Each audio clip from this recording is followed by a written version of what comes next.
I'm just going to start going down the line, do some easy stuff, give you guys some ideas, and then we see what goes on from there. So we'll start on the side. Jiu-Jitsu only works on the right side.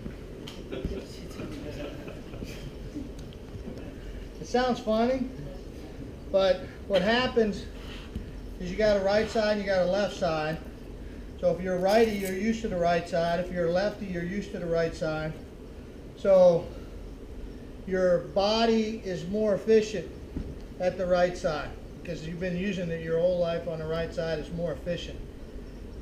I'm going to show you a move, and that movement I'm probably going to point out maybe 4 or 5 details.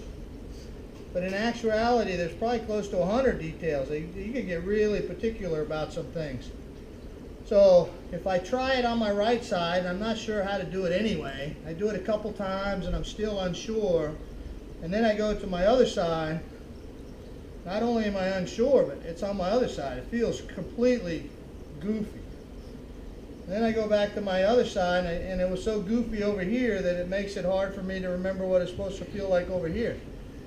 So theoretically, if I stay on the one side and figure it out, then I go to the other side, it doesn't make any difference if it feels goofy because I figured it out. And I know exactly what it is. So I can fight through well, this doesn't feel right, because I know it's right, because I figured that out on the strong side, and you will learn faster that way. Which is why generally we do things on the right side, and then after a while you just start to blend it into the left side as well. But everybody has a stronger side. It's just more efficient to learn that way. So I'm on the side. First thing I want to do is keep a hold of Max and not let him escape. So my elbow is putting a little crick in his neck, and my hand is blocking the legs for the guard. And I've got my weight on him here. From here I want to attack, but there's nothing to attack. He's defending himself. So after a couple seconds, there's nothing here. I don't want to get too frustrated and let him go. I just walk to the other side. And as I walk to the other side, my hands end up in the same spot. And I sit there for a minute, I walk back to the other side. And sometimes as I'm creeping, things start to open themselves up. So now his hand starts to come out because he's not sure what I'm doing as I'm moving around. So I'm going to trap his hand over the top with my hand and pull it nice and tight into his neck. My second hand now is going to come over the top. As I come over the top, I'm going to use this knee against his hip to block the guard. And come in nice and close. Connect my hands here. Bring his hand down towards his hips. Raise his elbow up over. I'm going to take the place of his elbow in his hand. I'm going to crisscross him.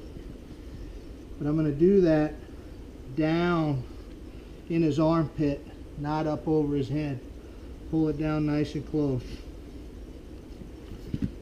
So we're here. As I'm moving around, that arm starts to expose, so I bring it out.